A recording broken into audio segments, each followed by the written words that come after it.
Le Bitcoin a connu une forte volatilité hier soir. Son cours a même baissé de plus de 6% en l'espace de quelques minutes. Mais qu'est-ce qui peut expliquer cette soudaine baisse? On en parle dans un instant. Le Crypto Daily. Mon nom est Benjamin Cohen. Et vous êtes bien sur le Crypto Daily. Le podcast qui traite de l'actualité crypto, NFT et métaverse. Dans vos oreilles, chaque jour, du lundi au vendredi. Salut, c'est Thomas du Crypto Daily. J'espère que vous allez bien et c'est donc notre actualité principale aujourd'hui. On parlera aussi du futur président de la SEC et d'une entreprise française qui lève 2,5 millions d'euros pour renforcer sa réserve stratégique de Bitcoin. Mais avant tout ça et comme d'habitude, le coin du marché. Here comes the money. Here we go. On termine la semaine dans le rouge sur le marché des crypto-monnaies. Le Bitcoin baisse de 4,3% sur les dernières 24 heures pour un prix de 98 300 $. Ethereum chute de 1,1% et se situe à un prix de 3 871 $. Le XRP et le BNB baissent respectivement de 5,3% et 2,3%. Le Doge descend de 2%. La Doge chute de 4,6%. Et enfin le Tron perd 4,3%. Faux départ pour le Bitcoin. Hier soir, le prix du Bitcoin a chuté à son niveau le plus bas depuis plus d'une semaine en l'espace de seulement quelques minutes. Plus précisément, le cours du Bitcoin a chuté de 6,3% pour atteindre son niveau le plus bas, soit 92 000 $ en l'espace de 3 minutes. Il a ensuite rapidement rebondi au-dessus de 97 600 $ avant de redescendre de 1%. Notons quand même que bien qu'il ait perdu 1,7% sur la journée pour atteindre 97 100 $, l'actif a encore augmenté de plus de 39% au cours des 30 derniers jours, notamment grâce à l'enthousiasme haussier suscité par le président élu, Donald Trump. En tout cas, ce mouvement baissier a déclenché plus de 1,07 milliard de dollars de liquidation sur le marché.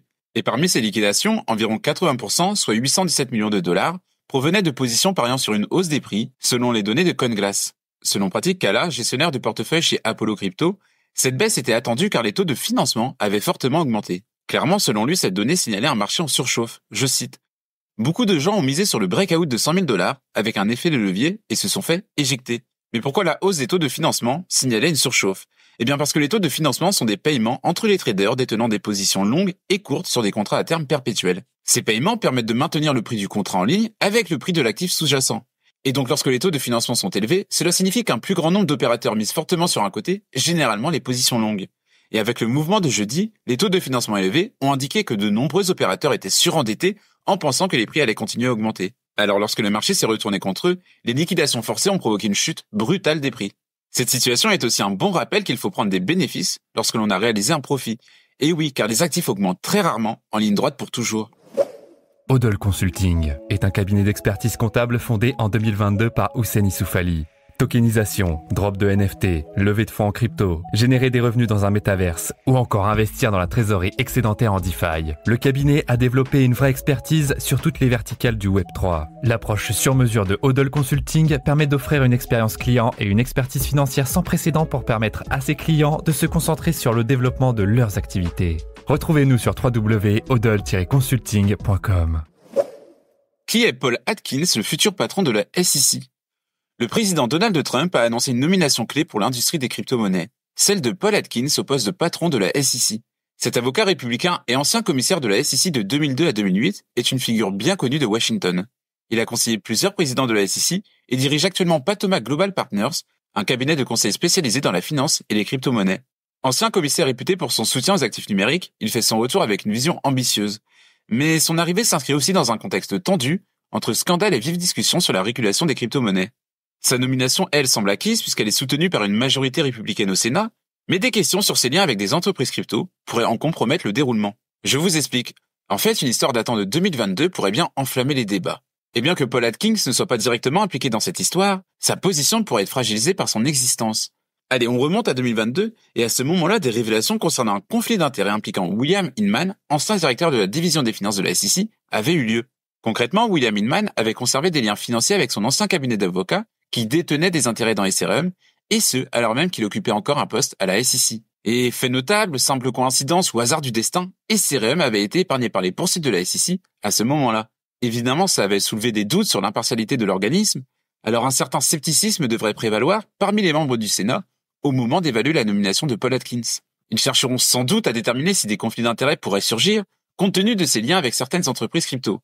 De son côté, lui, Paul Atkins, devra répondre à plusieurs défis, restaurer la crédibilité d'une SEC fragilisée, ajuster la régulation pour encourager l'innovation, sans pour autant négliger la protection des investisseurs. Et ce qui est sûr, c'est qu'avec cette nomination, Donald Trump, lui, confirme son intention de placer la SEC au cœur d'une stratégie économique axée sur les cryptos. Et il réaffirme aussi dans le même temps sa volonté de positionner les États-Unis comme un leader mondial des actifs numériques. Si tu aimes le Daily, une note et un commentaire nous aident énormément. Aussi, si tu ne veux rien rater de l'actualité, abonne-toi. The Blockchain Group lève 2,5 millions d'euros pour renforcer sa réserve stratégique de Bitcoin.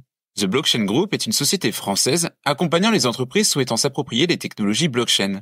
Elle a annoncé ce mercredi une augmentation de capital d'un montant d'environ 2,5 millions de dollars à un prix de souscription de 0,30 € par action. En tout, ce sont 13 personnes et entités qui ont acheté les plus de 8,3 millions d'actions nouvellement émises par la société, lui permettant de lever ces 2,5 millions d'euros. Pour l'entreprise spécialisée dans le développement pour la data intelligence, l'IA et les technologies décentralisées, cette somme va lui permettre de poursuivre sa stratégie de trésorerie. En effet, The Blockchain Group a dernièrement décidé de se constituer une réserve stratégique de Bitcoin. C'est en tout cas ce qu'elle a indiqué dans un communiqué. Je cite. Cette augmentation de capital permettra à la société de renforcer sa stratégie de trésorerie qui consiste à accumuler du Bitcoin tout en poursuivant le développement des activités opérationnelles de ses filiales. La firme s'inspire évidemment de plusieurs entreprises ayant décidé ces dernières années d'accumuler un maximum de Bitcoin. C'est notamment le cas de MicroStrategy, la société fondée par le maximaliste Michael Saylor, qui est l'entité privée détenant le plus de Bitcoin au monde avec un total de plus de 400 000 Bitcoins. À cet égard, l'entreprise américaine détient pour plus de 40 milliards de dollars de crypto-monnaies en se référant au cours actuel du Bitcoin. Mais outre MicroStrategy, c'est aussi Metaplanet qui a adopté une stratégie similaire courant 2024. En seulement quelques mois, l'entreprise japonaise a acquis plus d'1 millier de Bitcoin qu'elle a acheté à un prix moyen de 62 000 $ l'unité. Évidemment, cette stratégie économique, adoptée par ces entreprises, a pour but de protéger leur trésorerie de la volatilité des monnaies fiduciaires, tout en bénéficiant d'une éventuelle hausse du cours du Bitcoin. En France, The Blockchain Group se présente maintenant comme l'une des premières entités privées à avoir mis en place des mesures concrètes pour se constituer une telle réserve. Et voilà, c'est fini pour notre news principale du jour et on passe maintenant aux brèves. Donald Trump a trouvé son crypto-char. Donald Trump a nommé David Sacks, ex-CEO de PayPal, comme char de l'IA et des cryptos des États-Unis. Il sera chargé d'élaborer un cadre juridique pour offrir une réglementation claire à l'industrie crypto et à l'intelligence artificielle. La SEC rejette la demande de Binance d'abandonner ses accusations. La SEC a rejeté la demande de Binance et de son ancien PDG Changpeng Zhao visant à abandonner l'accusation selon laquelle Binance et Binance US auraient opéré comme une bourse de valeur non enregistrée. 14 entrepreneurs Web3 présents dans le classement Forbes 13 Under 13. Ce classement de 2025 met en lumière 14 jeunes entrepreneurs issus des secteurs de la blockchain, des crypto-monnaies et du Web3, et c'est une première dans l'histoire. Base atteint un nouvel ATH d'utilisateurs. Base, une solution layer 2 des CRM, bien connue maintenant, a atteint un nouveau record avec 8,8 millions de transactions quotidiennes, surpassant ses concurrents Arbitrum et Optimism. Et on termine par Nike qui met fin au projet Artefact. Artefact, acteur majeur du Web3, a pris de court sa communauté. Le studio de mode numérique fermera ses portes en janvier 2025. On vous explique tout dans notre newsletter NFT, le lien est en description. Nouvelle vidéo sur notre chaîne YouTube. Découvrez le Seedkeeper de Satoshi, un gestionnaire de mots de passe et de clés privées ultra sécurisé qui tient dans un portefeuille. Alors que les cryptos prennent de l'ampleur, la sécurité devient incontournable et la carte de Seedkeeper est donc la solution idéale pour protéger vos informations sensibles. Pour la découvrir, rendez-vous sur notre chaîne YouTube, le lien est en description. Oh et dernière chose, devinez à quoi correspond la date du 22 mai pour tenter de gagner un Seedkeeper en commentaire de la vidéo. Bon visionnage à tous. Et voilà, c'est la fin de ce résumé de l'actualité du jour. Évidemment, pensez à vous abonner pour ne pas rater le suivant. Rendez-vous aussi sur Twitter pour d'autres contenus d'actualité exclusifs. Je crois que j'ai tout dit. Faites attention à vous, passez un excellent week-end, et moi je vous dis à lundi. C'était Benjamin pour le Crypto Daily. Merci et à très vite.